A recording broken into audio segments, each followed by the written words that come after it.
there are people that are just never going to be motivated by being chastised. But I will say this, you talk about, your reward, your negative consequence for leading a fake life or for being silent, being what happens when you die. What I'd like to highlight is what I've seen happen to people who learn to live a lie while they're living.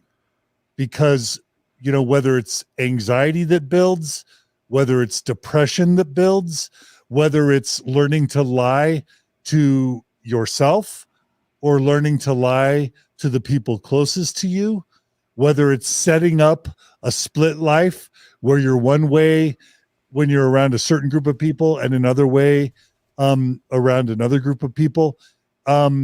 Those things catch up to people in their immediate lived experiences in very real and significant ways. So that's one.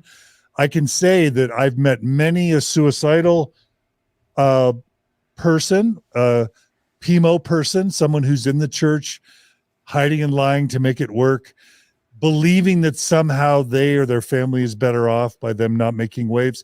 Sometimes there are going to be people where that's true for them, and we need to allow grace and space for people to make their own decisions. Maybe for some people, they're better off staying quietly in. But I've met a lot of people where they think there's less pain that will be inflicted on them by staying than by leaving. And what they're basically doing is trading a moderate amount of short-term pain for a massive amount of long-term pain and suffering by delaying what sometimes is the inevitable. Because a good friend of mine once said that people are going to take care of themselves one way or the other. They'll either do it gracefully or ungracefully. And what I mean by that is sometimes your own psyche, sometimes your own psychology, if you pack down the honesty, if you pack down the anxiety, if you pack down the depression, if you pack down the truth for too long, it tends to seep out in addiction, in self-betrayal, in anxiety or depression, and sometimes even suicidality. So viewers and listeners, if you're not into John Larson's chastisement, which for many of us is earned or merited, practice self-care, because if you go on too long living a double life or hiding or lying, sometimes you get beyond a path of no return, whether it's the lies that you've told to others that come back to bite you, or the lies that you tell yourself that come back to bite you, or a loved one that has remained in the church because of your example.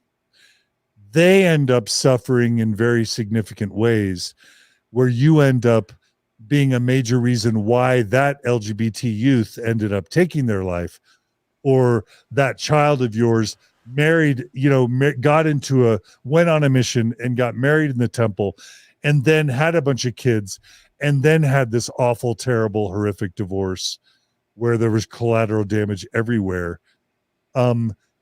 Sometimes you enable harm that happens to other people. And I'm not trying to say that I know what's best for you, or that any of us can really stand in judgment of anyone's individual decisions.